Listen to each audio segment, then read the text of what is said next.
Hi friends, இது சத்து மாவு கேக்கு. இது கொஞ்சம் அவசரமாக செஞ்சது, அதனால் கொஞ்சம் சலிக்கலை. மற்றபடி கிண்டலை, டக்குன்னு கிண்டாமல் வேறு மாதிரி கிண்டியிருந்தேன். அதைத்தான் நீங்கள் பார்க்குறீங்க. முதல்ல 2 கப்பு வந்து சத்து மாவு எடுத்துக்கிட்டேன். அதுக்கப்புறம் கொஞ்சம் 2 கப்புக்கு 1.5 கப்பு சீனி எடுத்துக்கிட்டேன்.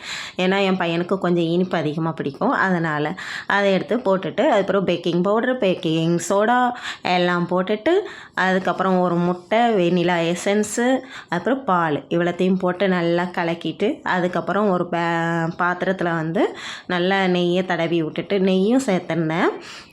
நெய்யை தடவிட்டு அது மேலே கொஞ்சோண்டு மைதாவை போட்டு நல்லா சலிச்சு வச்சுட்டு அது மேலே இந்த சத்து மாவு அந்த ஃபில்டரை நான் ஊற்றிட்டு அதுக்கப்புறம் அடுப்பில் வச்சேன். நீங்களே அந்த நிலமையை பார்ப்பீங்க. கீழே அடியில் ஃபுல்லும் தீஞ்சிருந்துச்சு, ஆனால் மேலே ஃபுல்லும் நல்லா வெந்திருந்துச்சு. ஆனால் டேஸ்ட்டு அட்டகாசமாக இருந்துச்சு. என் பையன் வந்து சாப்பிட்டுட்டு எம்மா டேஸ்ட்டு சூப்பராக இருக்குமா அப்படின்னு சொன்னான்.